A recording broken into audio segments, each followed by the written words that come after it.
All right, we are running. We are running, my dear friends. This is operator Starsky. Very welcome to my channel. Very happy to see you guys. And today I am with Forsa Ukraine. I'm extremely happy to introduce these guys to you, my friends, because they are the living proof that United States stand together with Ukraine. Even Bogdan over there across the screen, he will also confirm this. So today I am surrounded by Mike, Bogdan, and Emily. Okay, and these guys are volunteers, so they help to train Ukrainian combat medics who save lives of Ukrainian defenders. And I don't know, I'm so excited. Okay, you know what, let's do this like clockwise. Start with Mike. Mike, can you please introduce yourself? Hey, thanks again so much for having me. It was a real pleasure to be on the interview earlier this week. It's great to see you again. My name is Mike. I'm the team lead for Força Ukraine. I'm a paramedic in the States. I'm also a wildland paramedic. And in the role of team lead, bring small volunteer US-based teams out to Ukraine to provide advanced pre-hospital trauma training to Ukrainian medics. And like you have Bogdan here, team up with some fantastic Ukrainian interpreters and trainers so that we can provide that training across Ukraine. Thanks again for having us today. Thank you so much. Awesome. Bogdan, can you please introduce yourself? Yes, thank you so much for having us here today. My name is Bogdan, and I'm Ukrainian, and I've been working a lot on different startups before the big war has started here.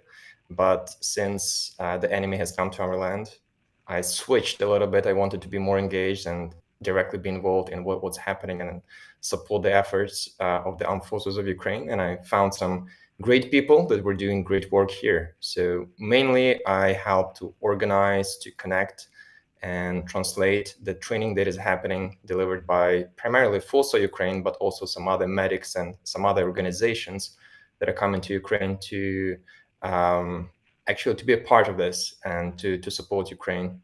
Also, I have some certification as a trainer for like some basic courses like Stop the Bleed and things like that. I've been teaching that a little bit, but besides that, my favorite team, you know, it's Força Ukraine. Thank you so much. Emily? Yeah, hi, I'm Emily. I am a firefighter paramedic.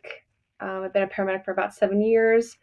I have been going in and out of Ukraine since April 2022, alongside Mike, and then we created Forsa and been going in and out. I think this coming September will be my 8th time going in and out, and I do a lot of the logistical build out, and I'm also one of the instructors.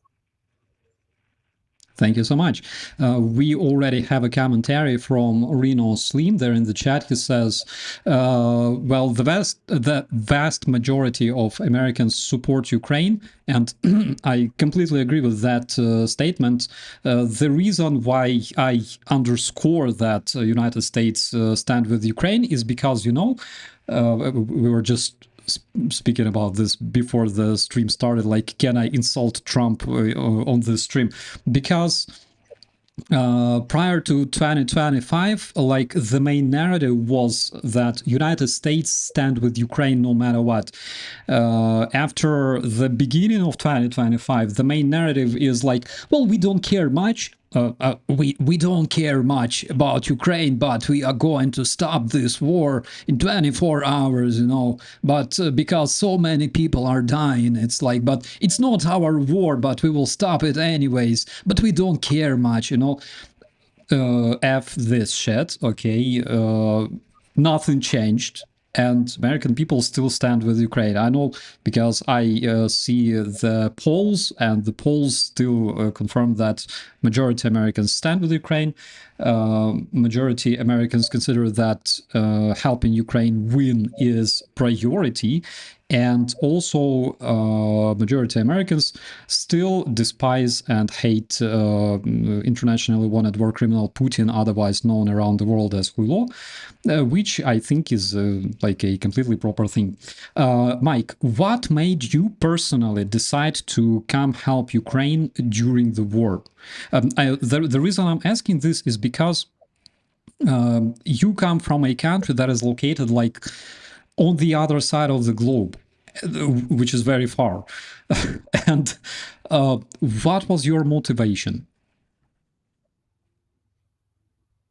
I mean, the first time I came was literally just serendipitous. I was doing some medic work at a race, actually, at a trail race, and a gentleman came to the aid station looking for some help. And as we started talking, he said that he was looking for medics to go to Ukraine as part of this other organization prior to when we went with Forsa.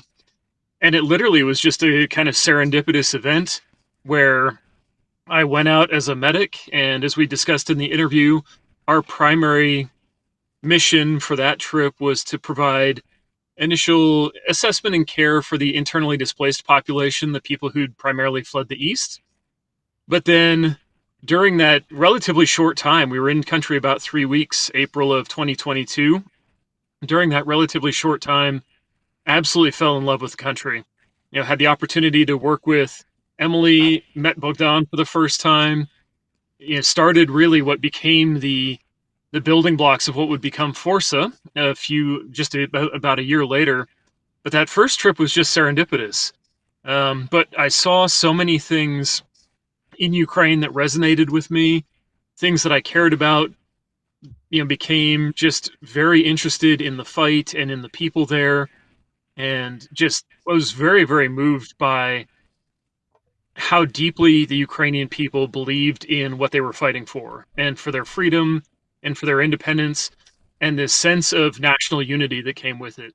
And so when I had an opportunity to go back with the same organization later that same year in 2022, absolutely jumped on it.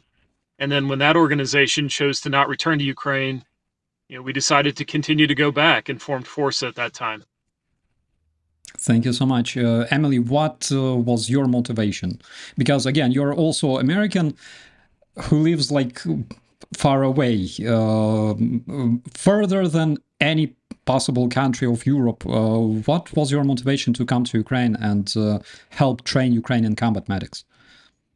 Yeah, when the war first, when the Russia first invaded Ukraine, like the bigger part, I was actually at work, saw it happen on the news, and I remember thinking, like, I'm alive right now, seeing like an active war happen on my TV screen, and I was kind of taken back. And I remember I was kind of looking to ways of how can I get involved. And a doctor that I actually used to work with in the emergency room had reached out to me and asked if I would be interested in going to Ukraine and doing the IDP work. And taking to granted that I've never actually traveled international before. I think the most I did was drive through Canada when I moved here from Alaska. And so I was like, why not my first trip to be in a war zone country? But I felt so motivated to go because I was like, these individuals need our help. This is an active war. And what can I do best to kind of help support them? And so when we went over there and we were first doing IDP care, it was very humbling to support them. But then the bigger question came in that they need trauma medicine training. And then so I think Mike and I had 4 days to plan this huge training that I've never done before.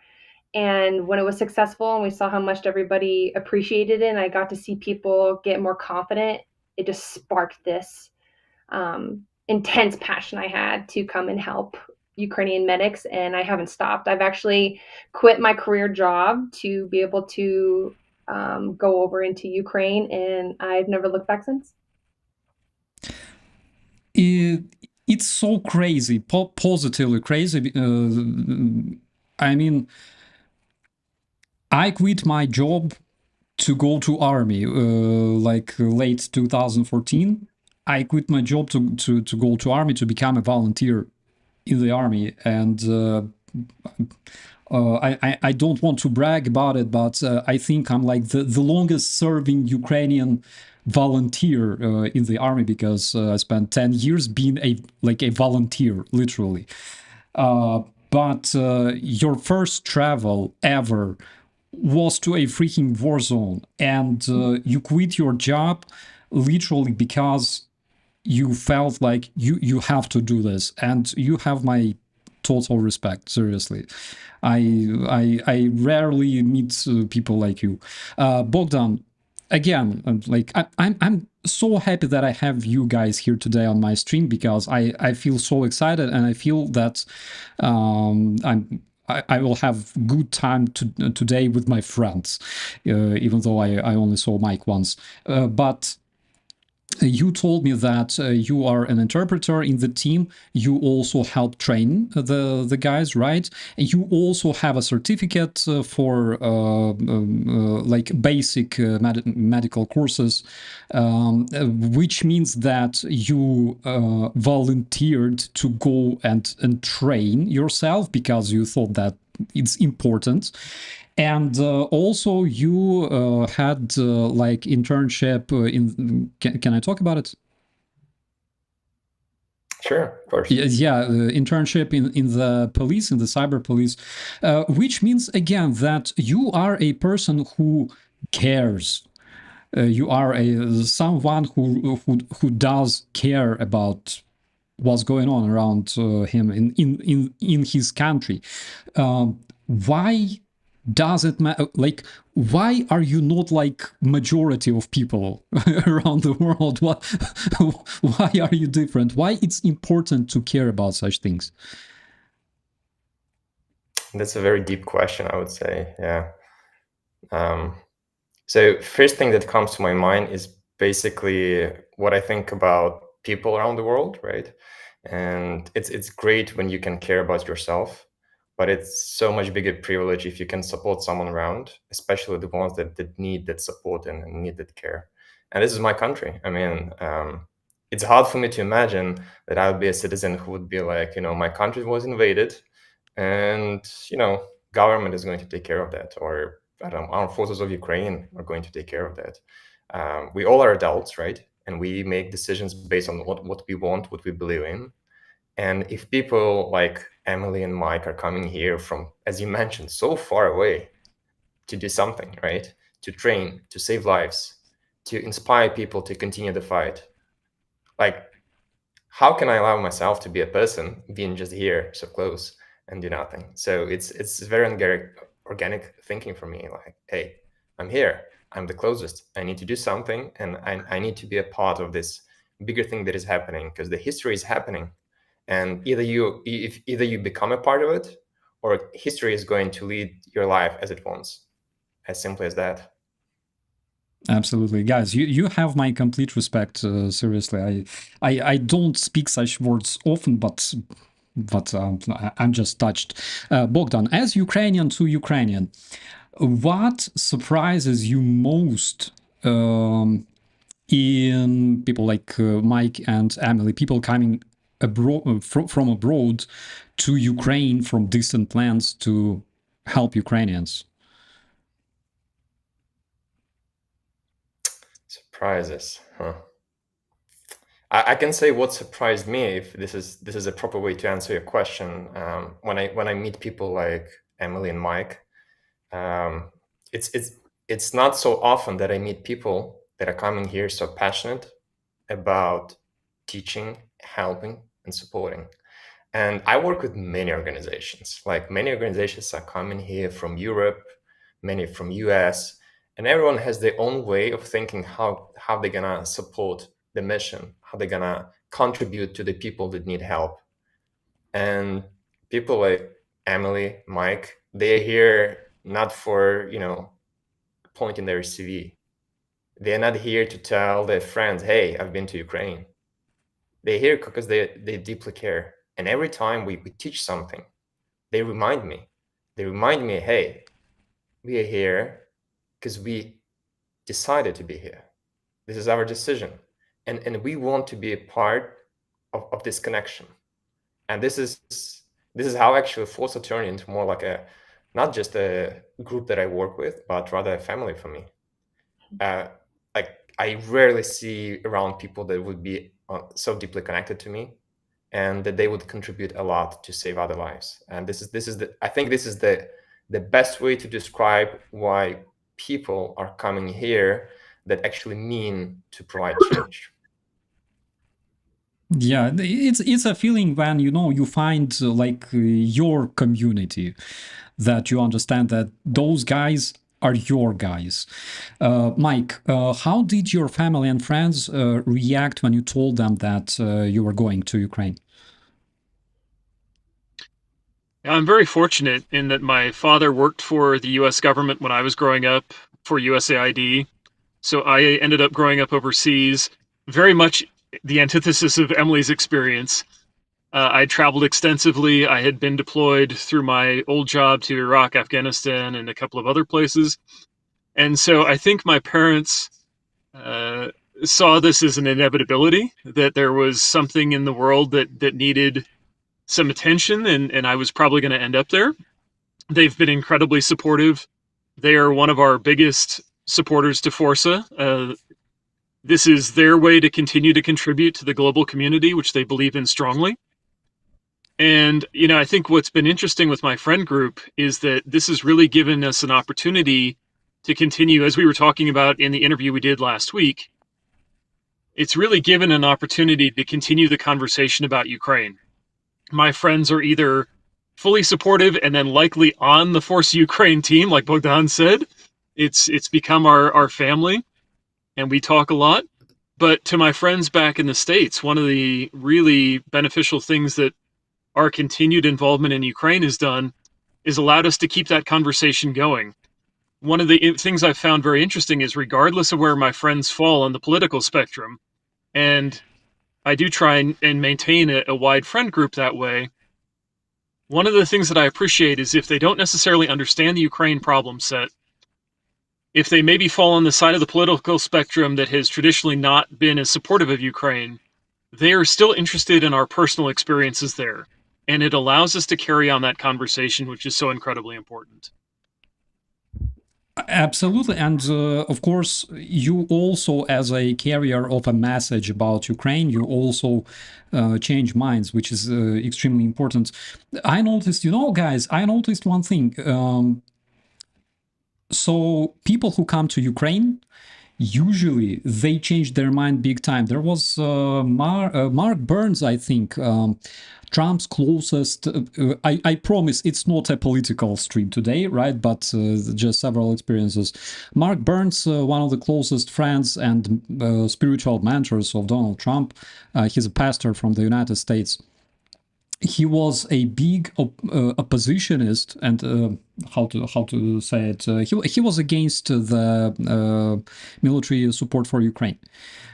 He supported stopping the defense aid to Ukraine and things like that. Then he went to Kryvyi Rih, where the Russian missile killed those children on the playground. And when he returned, he completely changed his mind.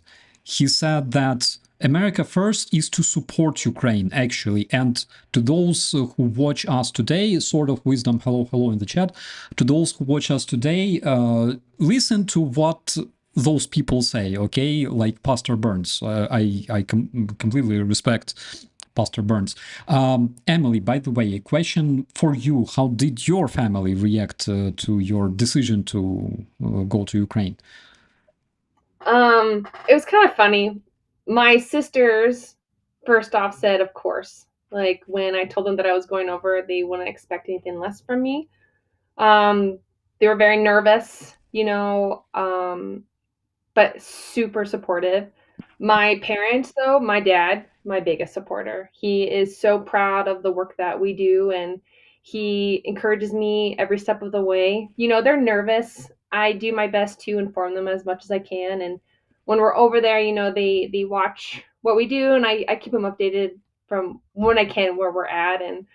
But so far, my family has loved watching what I do. I think lately, the question, how much longer will I do this? And my answer every time is until Ukraine doesn't need me anymore. And this has been my passion for the last almost 3.5 years, and I don't expect to do anything less. And I've definitely had some individuals, say negative things, but that says more about them than it does me. And so I kind of just use them as my motivation to keep doing this work that I want to do. And I think having my dad kind of be that support system though has helped me have the courage to go over there more. Emily, you just said one very, very important thing. Dear friends watching us right now in the chat, this is an extremely wise person over there about me, because I remember when, there was this conversation. Oh my God. I forgot the name of the character. Anyways, the character said that I have big power over you, my friends, because whatever you say cannot insult me. Whatever you say cannot make me feel bad. And this is something that only enlightened or wise people have. So again, I'm very happy that I have you today on my stream. What I wanted to ask is, what does a typical training day look like for Ukrainian combat medics? I think that it's a question for Mike. Mike? Yeah, so one of the things that we've really worked hard on, really two things. One is we learn as much as we can about the Ukrainian experience. What we never want to do is bring kind of rote US combat medicine and just teach it off slides or teach it in a way that isn't contextually appropriate for Ukraine. So one of the things that we try and do is assess who we're going to be teaching before we even arrive. The other thing that's critically important is that we must understand that we need to meet people where they are. And that's true whether we're training the military or civilians or the emergency services. Is Ukraine, a lot of the nomenclature that we would use in the States to explain what a combat medic is doesn't necessarily translate verbatim to the Ukrainian experience. And so sometimes we have come in and we've made assumptions that were incorrect about somebody's baseline level of knowledge or what they understand about medicine. And so we have tried to make our training extremely adaptable to the needs of the people we're teaching. That said, what the team specializes in is what we call advanced pre-hospital trauma medicine. And so what that will entail, normally what we teach, things like Emily teaching vascular access, so IVs or IOs. Emily also teaches field whole blood transfusion, something that we're introducing within the scope of the broader Ukrainian system. We teach Dr. Steve and Dr. Susanna both teach a lot of things like tourniquet conversion, which is critically important. And so we also try and make the teaching and what we do as appropriate to the people that we're teaching as possible. So it really varies from day to day, but ideally when we go in and teach a unit or an organization, we have at least 3, maybe 5 or 6 days with them so that we can start with an assessment of their basic understanding of the skills and of the information, and then we can build from there. I have another question for you because, for example, when you teach civilians, when you teach kids, for example, right, in the school, usually you train them in frames of pre-hospital first aid. I forgot how it's called in Ukrainian, but you know what I'm talking about. But for example, when we're talking about military, we're talking about protocols like March, TC3 and stuff. Is it still the case, for example, in Ukraine, or still those protocols shift because basically the injuries that civilians are facing right now, they are pretty much the same as injuries faced by the personnel due to shrapnel, due to fragments, due to drone strikes, or tell me if I'm wrong. No, you're dead on. I mean, that's one of the really disconcerting things that I don't think a lot of people understand about this war is that civilian first responders, people who ride on ambulances, and if you see any of the pictures of the strikes in the cities, all the firefighters are wearing ballistic protection, ballistic vests, the helmets, because of the potential for second strike.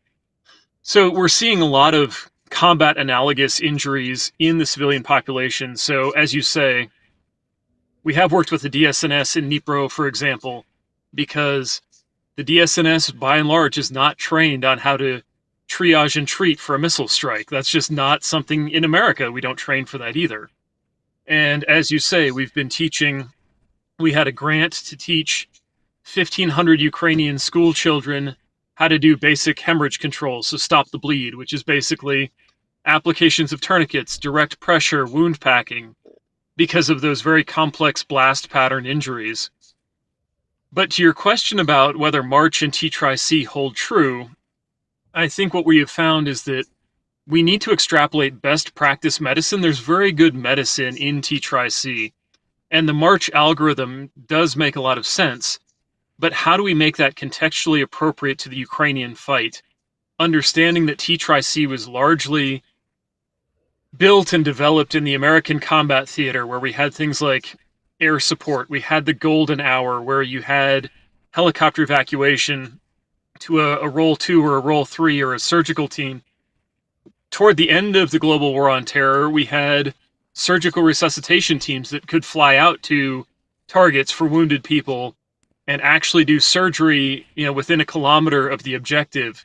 But you can only do that if you have air superiority, fire superiority, if you're not against a near-peer enemy. So keeping all those things in mind, especially with the prolonged evacuation times in Ukraine, while T-Tri-C and while March still work, they have to work in the context of the Ukrainian combat experience at this time. Thank you so much. That's interesting. Emily, what was your biggest challenge in Ukraine? I think it was I don't know, that's actually a good question, because a lot of it was kind of just learning how to be in Europe and how vastly different it is from the US.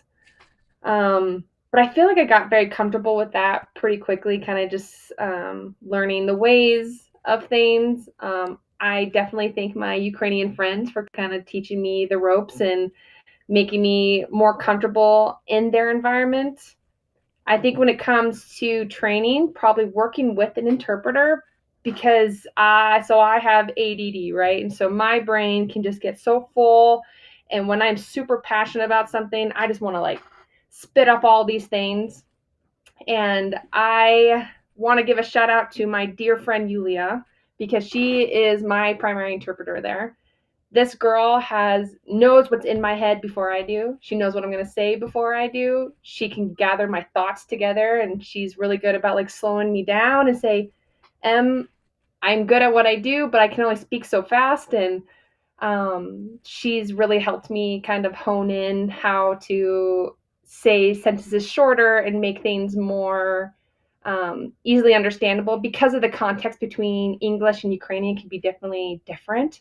And so that was something that I had to learn and how to get comfortable with. But I feel so fortunate with our interpreters, because they already know how to reword things to make it sound more contextually appropriate to what we're trying to say, and it won't compare to English and Ukrainian. And I think I feel more confident as myself as a trainer because of the amazing interpreters that we have, because they just make us feel so smart. Bogdan, what was your biggest challenge?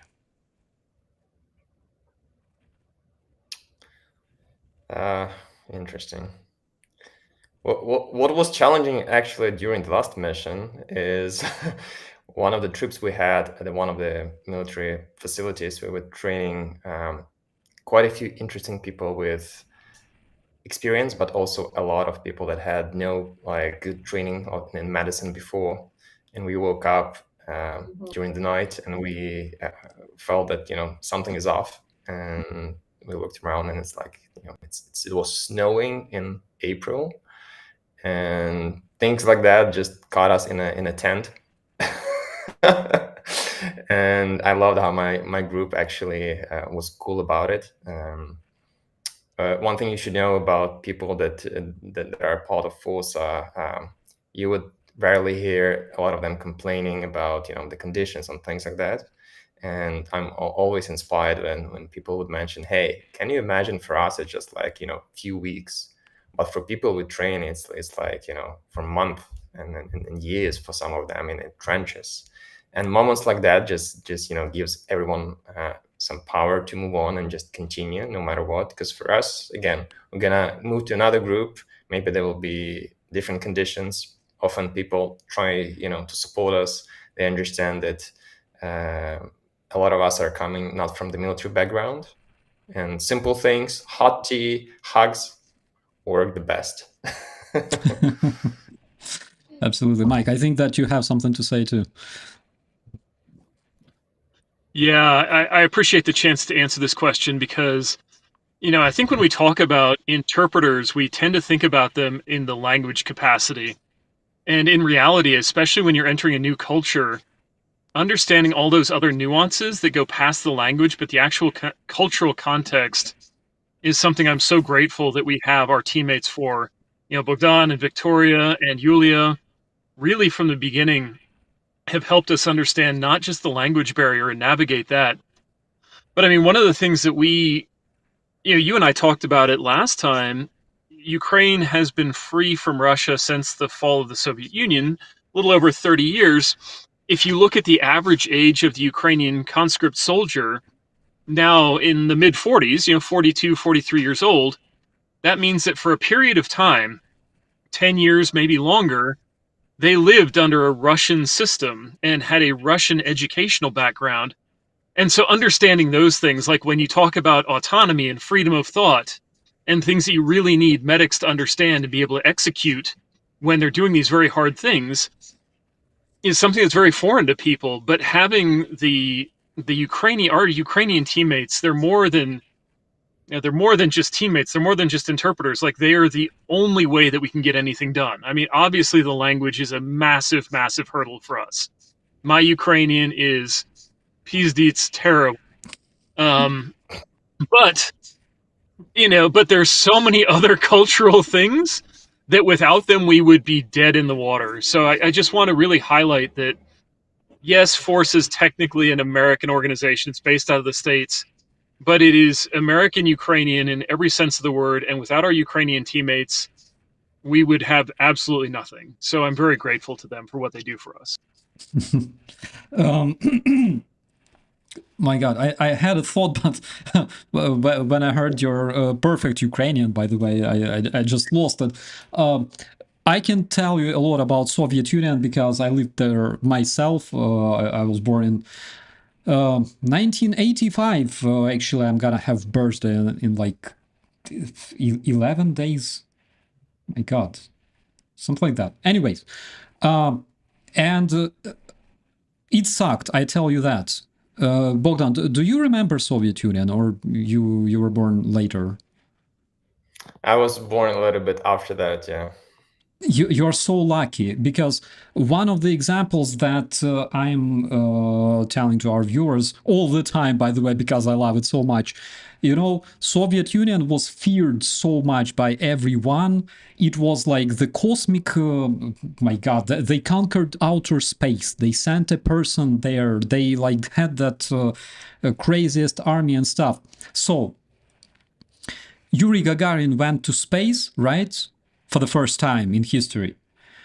The first toilet paper factory in the Soviet Union opened 8 years after that. How do you like that? Like, the dude went to outer space while he was training on the ground to go to the outer space. He wiped with like newspapers in Soviet Union. That's just that's just so you could understand like the whole picture, what it really was. Oh my God. I wanted to ask Bogdan, what is the first reaction of Ukrainian combat medics when they see instructors coming from the United States? Oh, so many different things. So we usually work with different audiences. So as Mike has mentioned before, it could be like military personnel, it could be police, it could be rescuers and other groups. And in each of these groups, you have people with more experience and with less experience. So of course, when we meet people with more experience, the first usually thing that they feel like, hey, I need to show that I know something as well, right? I've been here, I've been doing my things, and this is very appropriate thing to do, right? You want to feel like, hey, we are partners here, we are colleagues here. You know something, I know something. Let's check it out. Who knows more interesting things? And there is this probably competitive engagement that is happening here that I love a lot, especially if they are flexible and they are open. They are here to be, hey, I'll show you what I've got, but I appreciate if you show me what you got. So it's an exchange. And I mean, these moments when we have that during either train stations that we have, like skill stations, or during the scenarios, I love it a lot. Of course, we also have people that are more fresh and new to that, and you have different reactions to that. Some majority of them, I would say, they treat it very positive, and they appreciate a lot our friends coming here to Ukraine to teach them. Sometimes you will have some people that they don't understand what they are doing right now, and they don't understand why they would need that. So we use that as an opportunity. And we have people that have been through a lot, like Mike, for example, and they've seen things. And when we open the topics like that, when we share that we are human beings as well, and we've seen some things, it hits that spot when they turn from being just students to more like, hey, we are here like more like a sharing circle. We have things to share with you. You can share something with us.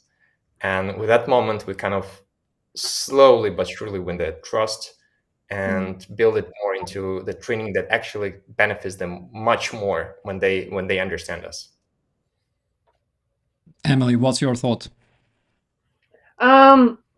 It's actually I kind of like that we're talking about this conversation because the last time we were in Cave, we had a training, and you always have the individuals who are very reserved. They're not sure about who we are. They don't know anything about us. They've heard through the grapevine that we put on this great training, and now they're here to kind of see for themselves, but also, to kind of learn some more. And it's always my favorite, the first couple days of just like them feeling us out, we're feeling them out. They're like, okay, what is your training about? And one of the things that we preach is that we do options, not answers. We're not going to teach you textbook medicine. We're not going to teach you, A says to do this, then you go to B, then to C. Like, we want them to be like thinking medics, think about what could happen on the on the outside of the trauma, what else is going on. And when they realize that we're also a safe space for them to ask questions, we're never going to be annoyed if they re-ask the same kind of question. We're here to let them know that we want to learn from them as much as they want to learn from us. And I actually had a girl at the end of the training who said one of the things that she really appreciated was that fact that we wanted to share all our knowledge. I wanted to like vomit all the things that I know to them. And she said that's so rare here because a lot of the instructors feel that if they tell students too much stuff, that student will be smarter than them, and then they'll take their spot of being an instructor. And I'm like, my goal is for you to be smarter than me. I want you to be smarter than me. I want you to know more than me. And so it just felt really good to gain their trust.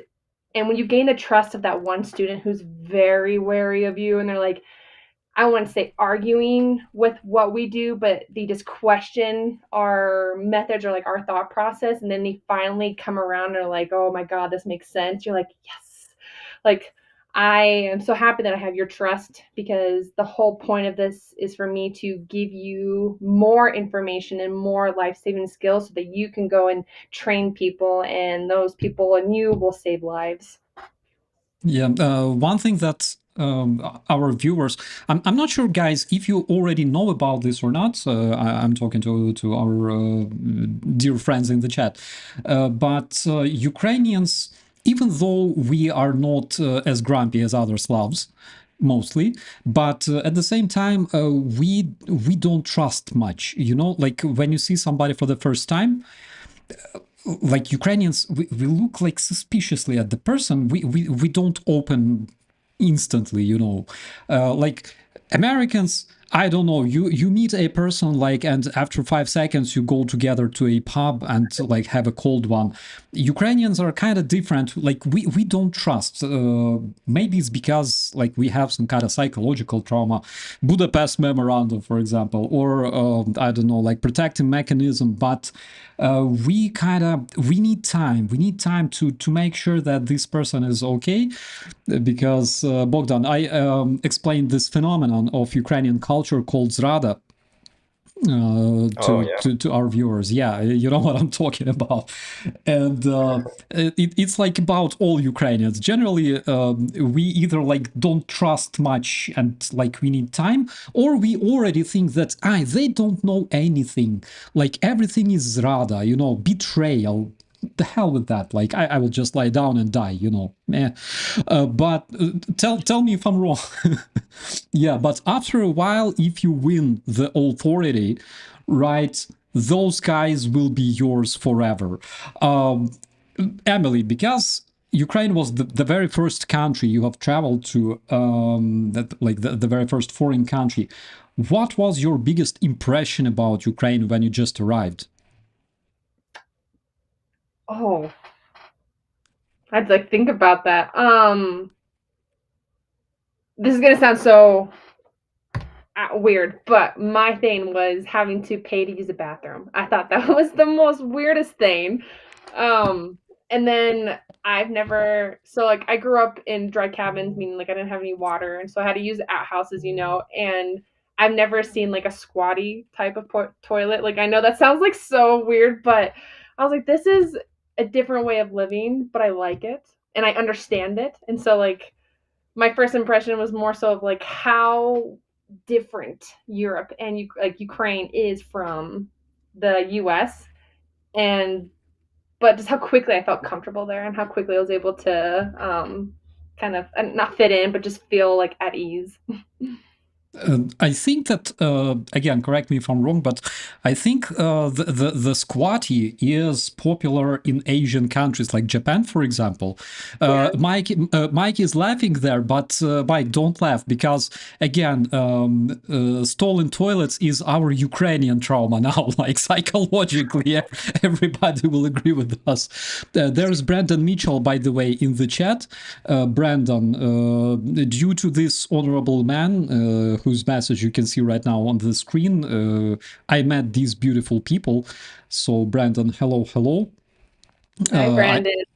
I will invite Brandon some other time. We talk too much anyways. Love you, guy. We were talking about squatters. I think it's like Asian stuff, because I think for the first time I saw it like on photos. I spoke to this person in the chat like several years ago. Anyways, and she lived in Japan actually, and she wanted like to make me more acquainted with the local culture, and she sent me the photo, and I'm like, damn it, I saw that in like USSR in 1989, I swear. She's like, really? I'm like, yeah. So I think we have something like similar. I don't know. I'm not an expert anyways. Mike, what was your first impression about Ukraine? Like the biggest one? Yeah, I mean, immediately after we came across the border, we were really fortunate. The first time we came across, we drove from, we were supposed to drive in from Krakow, and then as we were coming across, the train station in Lviv was hit. Thinking back to April of 2022, just outside the train station. And so we got diverted, and we ended up going to Rajau, and we spent the night there. And then the next morning, we drove from there across the border. And in that first team, we had a woman, a female physician, who was Ukrainian by ancestry. Her uncle still worked at the border, and then her other uncle also worked at the border, but they rotated who was working and who was at the house, and they had a split compound. And obviously, as people probably know who are on this, when you drive across the border, it can take a very long time. You have to be there very, very early in the morning, and you have to go through customs. And fortunately, because she was there, they expedited everything for us. We were able to drive across with very little hassle. But her other uncle, who was not working, said, would you like to come for a bathroom and for coffee before you continue to drive? And we were only driving to, I believe, Ternopil that day. Ternopil, Bogdan. Best city in the world. And we stopped at their house, and on the ground floor we came in. Of course, we took our shoes off and we put the slippers on. And upstairs, it was maybe 9 o'clock in the morning, maybe not even. It wasn't just coffee, and it wasn't just a bathroom. It was a full table of food. It had mashed potatoes and vegetables from the garden. They had a whole fish. I don't know where that came from. They had a meat plate. And then, so we had a whole breakfast, and we had coffee with them. And then they made one of the children play the national anthem on the piano. And we literally had been in the country for, like, I don't know, 45 minutes maybe. And we'd already experienced this incredible amount of welcomeness and hospitality. And to your point about, this kind of skepticism, and we see this with the medics that we train, right? Like this kind of skepticism, this little bit of like, hey, let's see what you're talking about before we really want to partner with you. But our first experience there was just so much. I mean, they were so caring. They literally gave us all the food that they had. They gave us Hetman vodka for the road. We did 3 shots before we left at 9 in the morning, and then I stumbled down to the car to keep driving. And before we get in the car, of course, the man of the house is like, and here's a bottle of vodka for the road. And it was just this, I think we all came to Ukraine. And obviously I'd been other places, but I think we all came to Ukraine with a lot of uncertainty, a lot of trepidation. All of our information about Ukraine was, very much shaped by the way the American media was portraying what was happening. And then to have this completely juxtaposed experience of hospitality and warmth and caring and love and just gratitude that we were there at all, that was my very first, other than the border, that was my very first experience in Ukraine, and I couldn't have felt more loved and cared for. From what you told us, I recognize Western Ukraine because, for example, if you were invited to a Kiev apartment, you would just be fed, until you pop. But because it's Western Ukraine, there's a kid playing anthem, and you're lucky they didn't invite, because if you were in Kolomia, they would probably invite musicians, with violins and stuff, and you would hear some cymbali, and but I shit you not, this is how we do it. And that's true, because when you come to Ukraine, when Ukrainians invite you to have a cup of coffee, come visit our place, you will get fed and fat. Yeah. Absolutely. Again, it's our national stuff, because Bogdan, tell me if I'm wrong, but I think you will confirm that we probably still have this stuff, which is a tragic thing since Holodomor, which means that Ukrainians value food very, very much. And we tend to feed our guests very, very much. And Ukrainian babusias, not babushkas, babusias, that is the proper pronunciation. Ukrainian babusias, they're like that. I'm 5 years old, I come to my village, and my babusia is like, oh my God, look at you. I come with my bro 5 years older than me, but he's like a big guy, and I'm very, very thin. And she looks at my bro, he's 10 years old, but he's taller than my dad. And she's like, oh, look at you, you are so thin, I gotta feed you well. So she feeds him for a month. He's he's cracking. He's like, you know, he becomes rounder and rounder. I'm afraid that he pops like an air balloon eventually. And after a while, after he gains like 15 kilos, we go home and Babusa says goodbye, and she's like, "Oh, look at you! You're still so thin." And his cheeks are like popping. You know, he can barely talk. Yeah, those were fantastic days. Bogdan, what are the biggest challenges you experience as an interpreter in your work? Good question. Yeah, good question. I'd say the biggest challenges are when I work with some people that are trying to teach to the best standard and provide training on a more sophisticated level. This is something when when we struggle to keep up all the audience engaged. That is why Forsa usually does not do that. I work with many organizations, and there is this common belief, like if you're a professional, right? And in Forsa, all our trainers they're professionals in their field. So there is a belief you need to talk smart. You need to use sophisticated words, and this is how you prove yourself as a professional.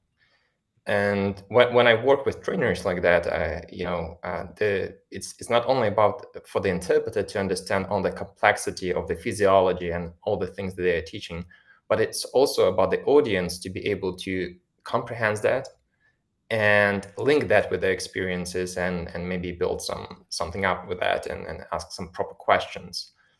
And what I enjoy about this team, that Emily, Mike, they understand that this is not about the complexity of the words. It's the opposite. You take something really, really complicated, things like, as we mentioned, tourniquet conversion.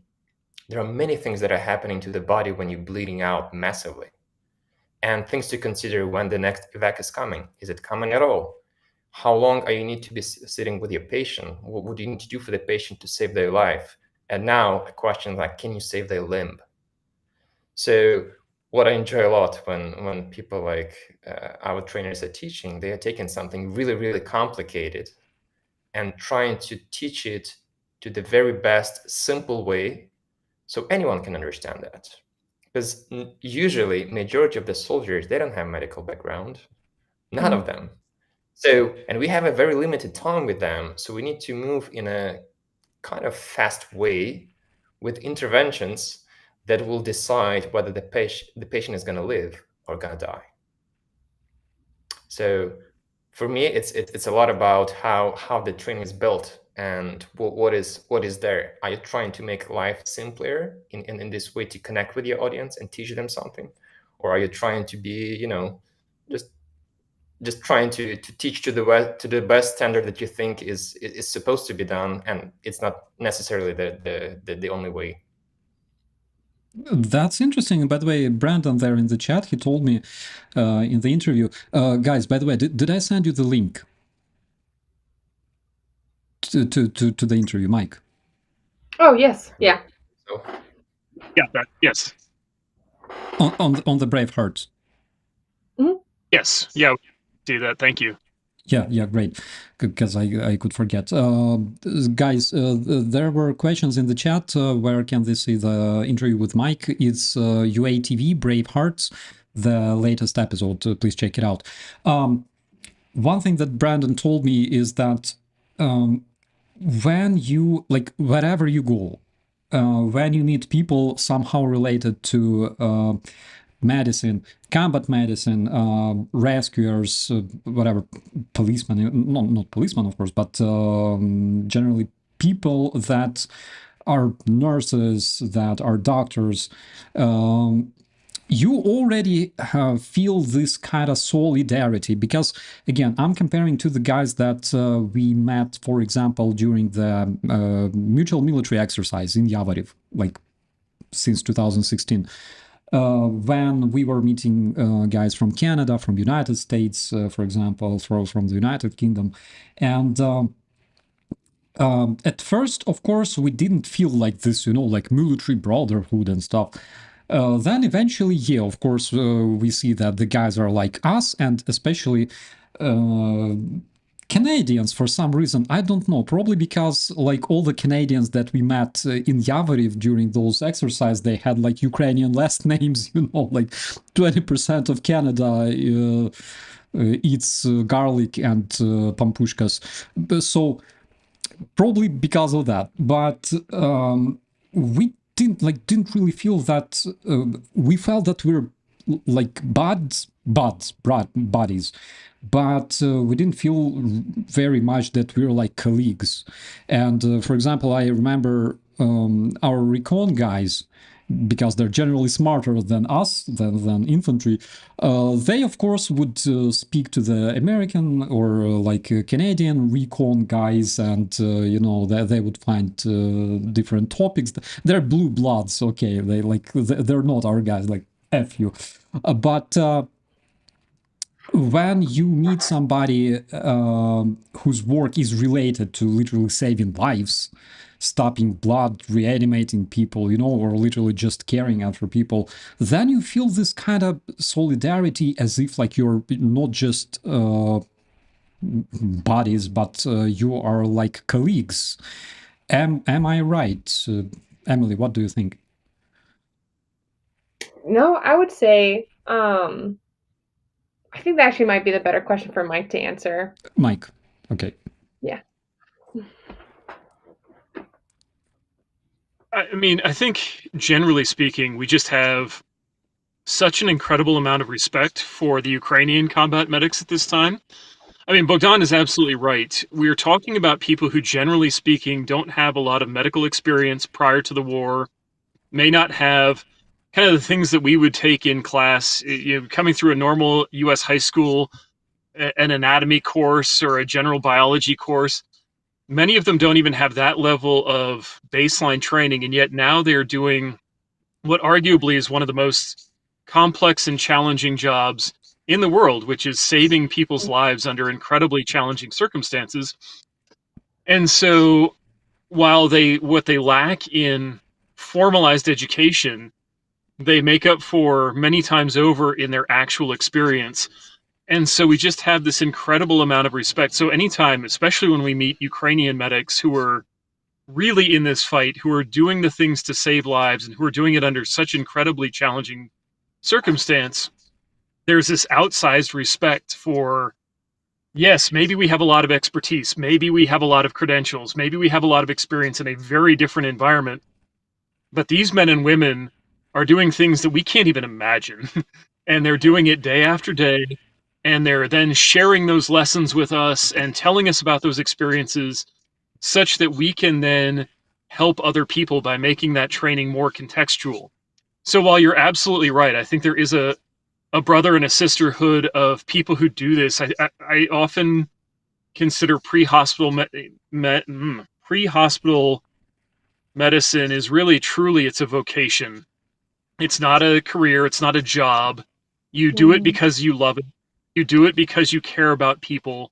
And when you meet like-minded people like that anywhere in the world, there is a camaraderie that exists. But again, what we find in Ukraine is just so much higher than that because of what these medics are doing and the skill that they bring and the humility and the passion that they bring for what they're doing, and the desire to be as good at it as they can possibly be. And that just, it's incredibly moving, it's incredibly humbling, but it definitely forms that connection with the Ukrainian medics, probably tighter than anywhere else in the world. And it makes you like develop this more intense respect for them, because I mean, I've been a paramedic for almost 7 years, and I'm just now getting confident in trauma medicine and myself as a paramedic, and some of these individuals don't have that luxury. We helped with the 25th, and this individual came up to us and said, "Hey, I just got assigned to be the medic." And we're like, "Okay." And he had no background, no medical degree, no medical understanding. And so I think we spent hours with this one individual just trying to teach him the basics and get him ready. And then I think it was the next day they got their battle orders. And so then he got sent out. And then that kind of hits you with this, like, oh, this is real life, this is realism. And when you bring that back to the United States and you tell them this story, people can't believe it. They're like, that can't be true. Like, that's not happening. I'm like, oh no, it's very much happening. You know, we don't understand that. And so being able to bring their stories back and kind of share their reality, I think helps a lot. Absolutely. You know, you mentioned people who were like assigned to be medics, right, in the unit. I remember in the infantry, like of course we had combat medics as well, but there were usually like two poor bastards. One is machine gunner and one is assigned like a grenade launcher operator. Those were like the poorest bastards you could imagine, because they were, I didn't do anything wrong. Or for example, if the guy has like he's like, you are an RPG operator from now on. Here, take this. And the dude grabs RPG 7, not the new one that Ukrainians are using nowadays, but like Soviet made, which you can only shoot from like your right shoulder. And he's like, I'm a lefty. Oh no. He's like, yeah, well, okay, give me machine gun here. Give me grenade launcher here. Oh my god! Like, when you look at them, you feel pity, especially in case you know the machine gunner. Usually, machine gunners like bigger guys, because a machine gun weighs like 7+ kilo, and you gotta run around with it, and the dude is like barely 4'9", you know, something like that. That's cringy sometimes. But you know, guys, I wanted to ask you a bit deeper question. Let's start with Emily. What do you want Americans to understand about the war in Ukraine? So much. Like, if I could have an entire hour, I would. But I would say I think the biggest thing is that the morale is not gone. Their ability to come together in the worst possible time is something that I have appreciated so much. You know, I see every single person in Ukraine is doing something to help with the efforts. If it's, you know, making IFACs, if it's making the blindage, if it's, you know, housing individuals so that they can, you know, rest and recuperate and then go back out to the east. I want people to understand that yes, this has been going on for 3.5 years, but the camaraderie is not gone. They are very resilient and they'll maintain the resiliency, and they're going to fight for their country as anyone would. And I am very proud of them, and I want everyone else to feel proud, and that the war is still very actively going on. It is not done. It's still here. And I think the fact that we are here in this century where we can go on TikTok and Instagram and we can scroll through and see a live video of a war happening and be able to just pass it, I don't think that's really sitting in with people. They think that, oh, this is just another video, but that's real. That's real life. That's the reality. And I just want people to understand that they still very much need us. And I'm just very proud of everything that every single Ukrainian is doing.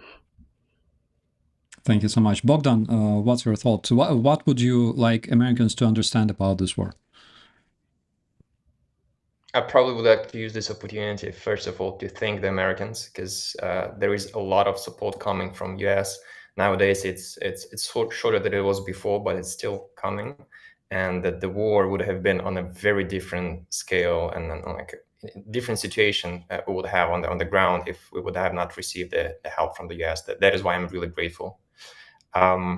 Besides that, it's probably a moment to mention the part that I was mentioning. We all are adults and we decide what we do in our life and what decisions we make. And the reality is that Russia is a big enemy of the world right now. They're doing horrible things, and there is only one way to stop them, is basically to help Ukraine to win the war. Every empire that is successful at war, and when the other countries are just, you know, trying not to get involved much and just trying to forget that the war has happened. Every win of the empire just helps empire to sustain as empire and extend and take other territories. So unfortunately, it's a reality of this world right now. There is no coming back. We cannot go back to 2020 or any other years before, like 2014, before Russia seized Crimea and other lands of Ukraine and pretend it never happened. Because at some stage, it's going to want to grow again, because this is the way empires work. So please remember that. And if you can, in any capacity that you can, please help Ukraine to win this war, because this is not about this country only. It's about the entire world. Mike, what's your opinion? I agree with everything both Bogdan and Emily said. I mean, I think the important thing, which is getting misconstrued here in America, is that Russia is the aggressor in this war. And you hear it quite a bit. If Ukraine stops fighting, there's no more Ukraine. If Russia stops fighting, the war ends. And this idea that Ukraine is somehow responsible for what is happening now is just so asinine and so backwards.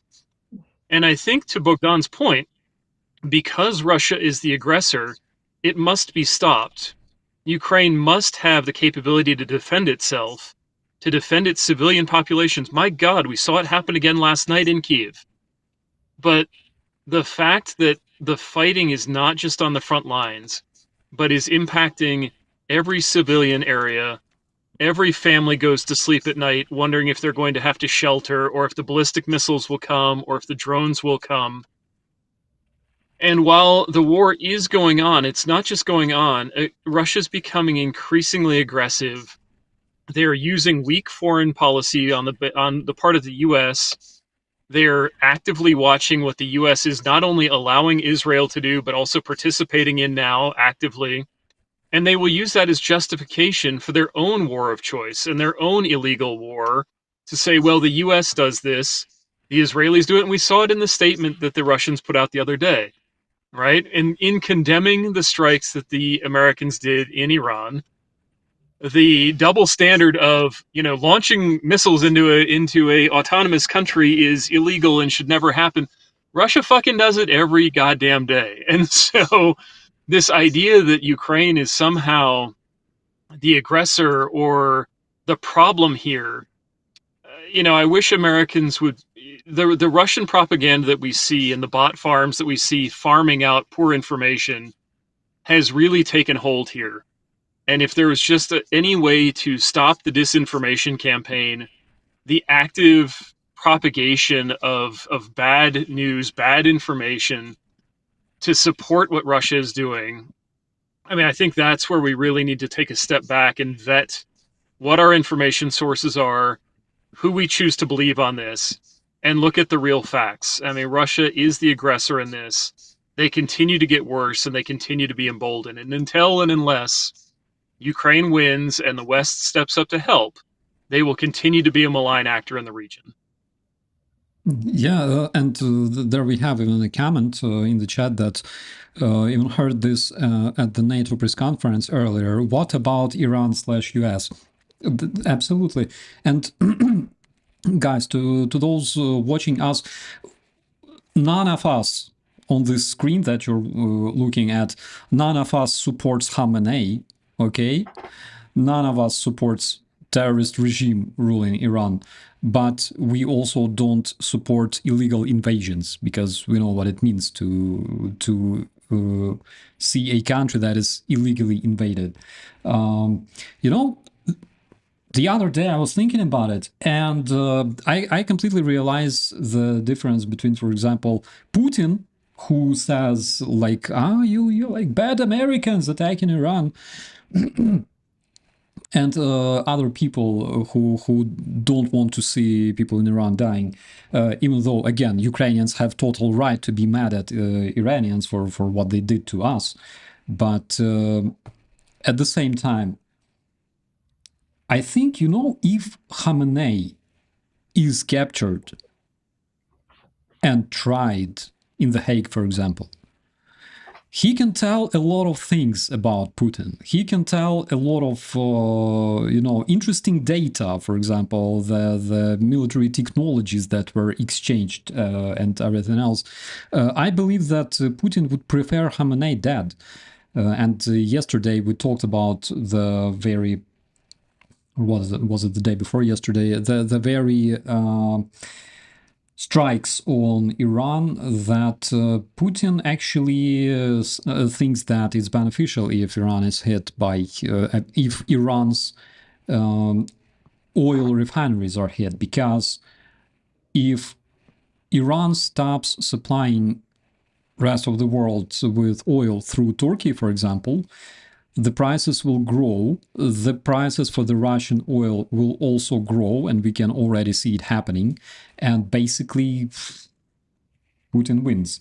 If Khamenei survives and, for example, gets captured, again, a lot of people and a lot of investigators will hear a lot of interesting information about Putin and the way they were smuggling stuff, So I think that he's pretty much interested to see Khamenei dead, and that is why I think, on public, of course, they say like, "Oh, you like bad NATO," but generally speaking, I think Trump has a reason to be grateful to Putin, who, by the way, sent his experts to Iran to help them build oil refineries, who can provide him with all sorts of intelligence about their critical infrastructure and everything else. Just a thought. And because this is my channel, traditional question. Let's start with Emily. What is your favorite food in Ukraine? Oh my gosh. I love vareniki. The potato and cheese vareniki with all the sour cream is my absolute favorite. I've definitely loved Georgian food. I obsessed with Georgian food, but vareniki is probably like my chef's kiss. It's my favorite. And by the way, have you been to Ukrainian McDonald's? Yes, of course. Can you please tell us the difference? Because I was telling our friends yesterday in the stream, and probably they didn't believe me. Can you explain the difference between, for example, Ukrainian and American McDonald's? That's probably the other thing that I've noticed was a mass difference when I came to Ukraine was how better the food was. Like it doesn't have all the preservatives. It doesn't taste chemically, if that makes sense. I just feel like McDonald's just has it's juicier and it just tastes cleaner. And I would say I think the biggest difference is probably like if the sodas. So I'm a big Dr. Pepper fan, and so is Yulia, and you can definitely tell that they put so much sugar in their soda drinks here in the U.S. than they do in Ukraine. And I always thought that was kind of funny, but I always tell myself like I'm not cheating my meal when I eat at McDonald's in Europe because it's nothing like in the US. It's not full of all those preservatives, but it's definitely a lot better. I'll tell you that. And by the way, people in the chat demand to show the cat and tell us about it. Oh, of course. This is Luna. She is my cranky cat, and if I can get my other one in here, I will. His name's Oliver, but this is Luna, my little black Bombay. She's almost 7. Oh my god, she looks like my cat I had back in the days. I have nostalgia now. Bogdan, your turn. What is, because you're local, sorry, what is Ukrainian food you would recommend to people visiting Ukraine? First of all, I'd recommend Emily Ukrainian borscht with beets because she loves it a lot. It's an internal joke. But we have cuisine for all the kinds of tastes here in Ukraine, and Emily and Mike have tried a lot, and I'm really happy that they had even an opportunity to eat homemade food, because it's one thing to eat at a restaurant, so some standards, some preferences of the cooks, but it's another thing when you eat, as you mentioned, from Ukrainian babusas, right? you visit someone's house and there is a granny that will cook you something in a very traditional way that her family is used to, of her region. And because Ukraine is big, so if you travel between cities, that the taste of the same food could be so different.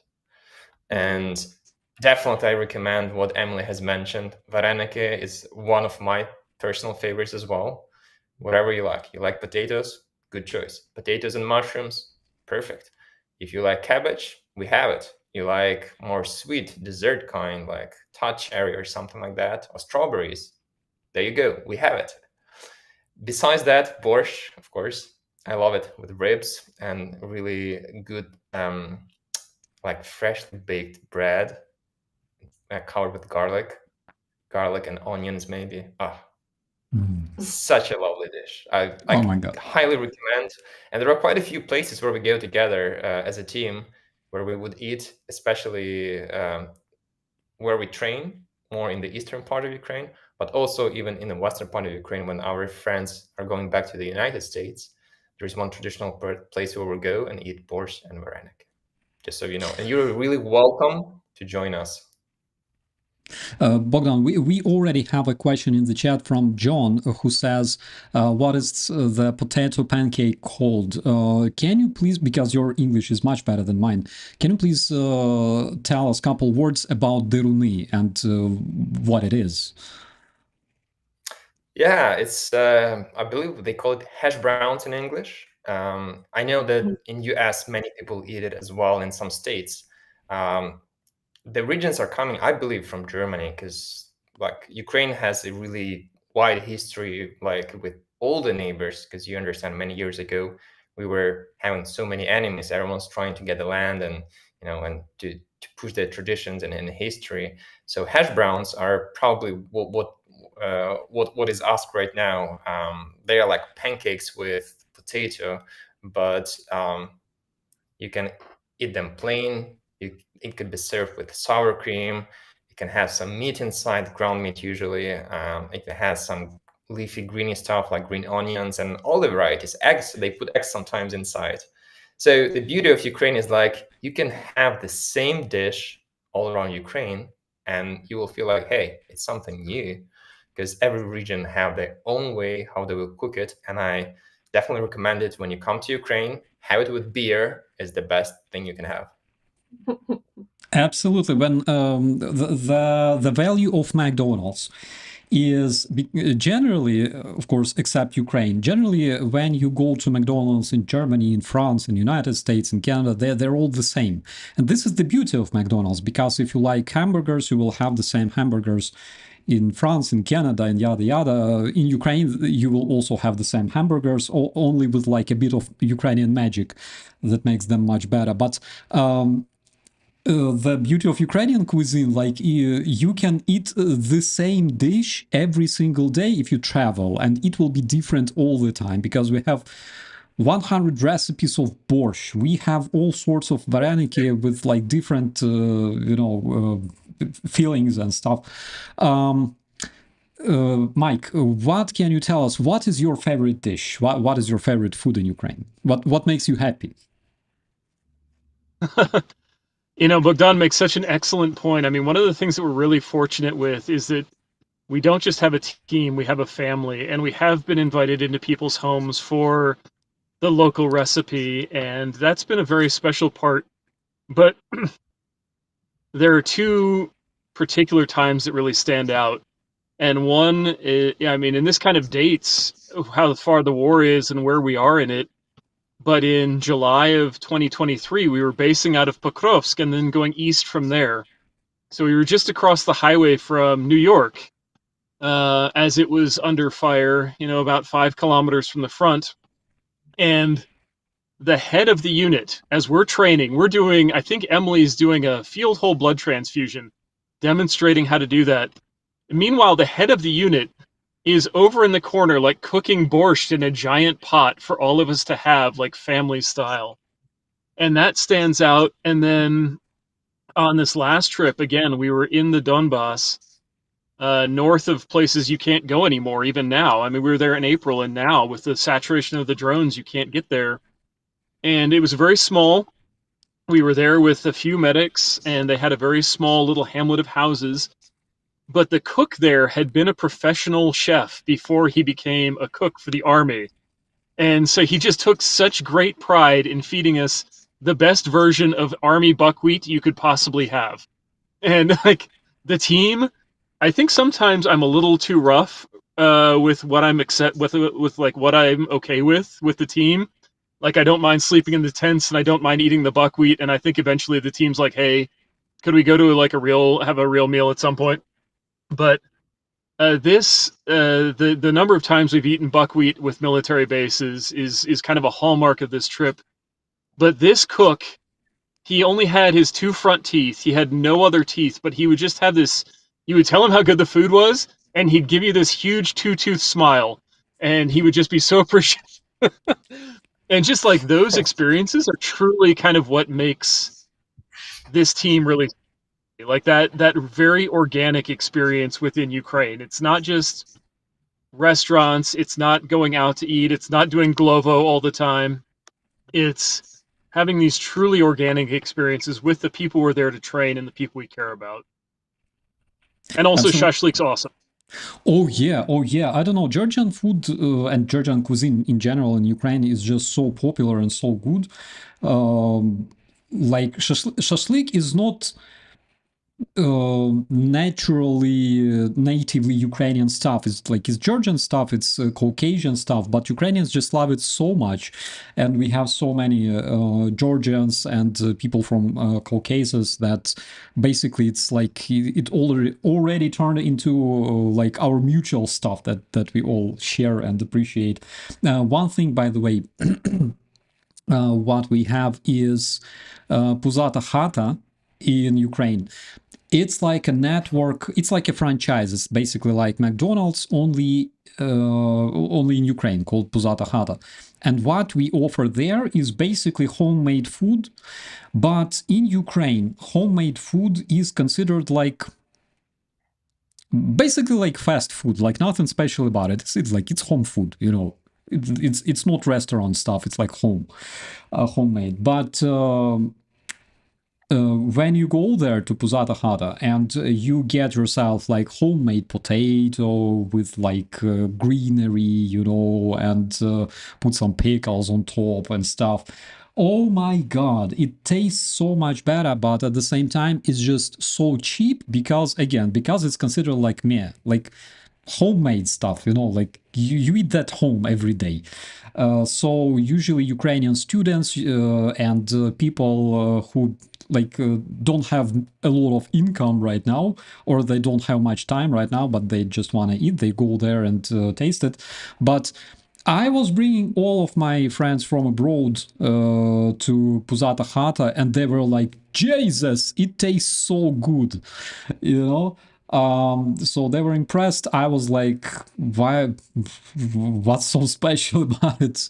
Brandon is screaming in the chat, Puzata Hata. And by the way, I think we will have a fight in the chat because there was like a discussion who invented Kartoffelpuffer, which is basically like analog of deruni, the potato pancakes, but they were like either invented in Austria or in Germany. Like I know that there will be no fight in the chat because we're all decent people, but but still, we had another, yeah, here it is, commentary from one of our old friends.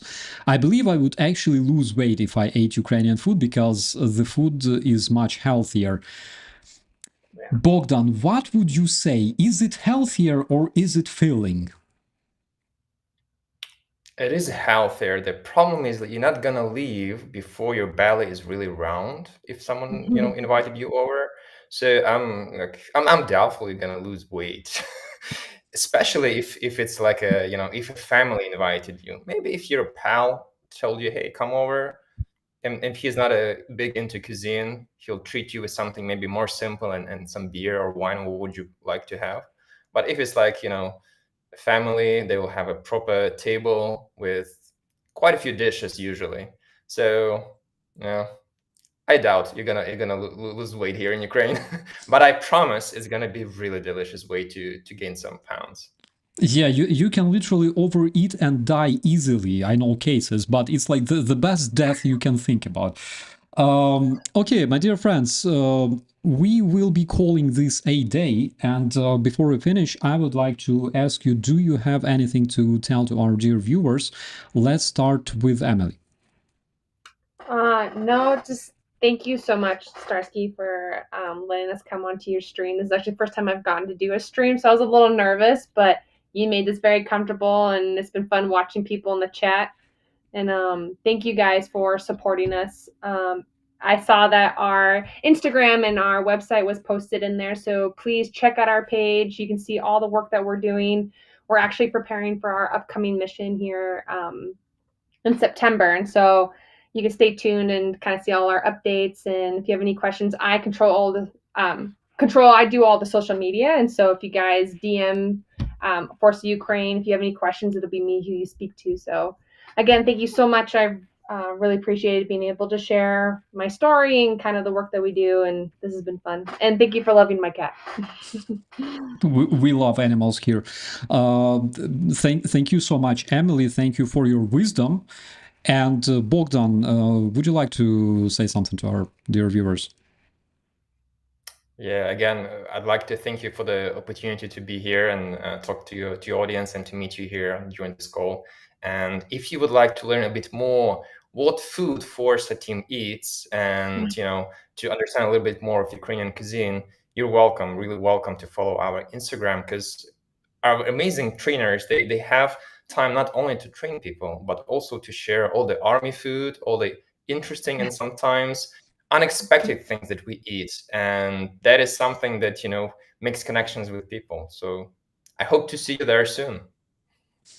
Thank you so much. Mike? Like the other two have said, thank you so much again for having us. One of the things that's really striking is the goodness of the wider Ukrainian community, both in Ukraine, and I know there are people on this channel who do similar things to what we do or are out there trying to help as best they can. And it's just one of the really special pieces of what we do and what we've done over the last couple of years is to be part of that broader community of people who care about Ukraine, but also who care about humanity writ large. Obviously, I'd like to take this opportunity to, again, recognize the entire Forsa team.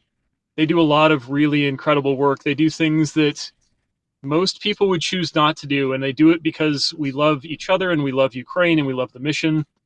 But it takes a very special person to do the kind of work that they choose to do for us as an organization.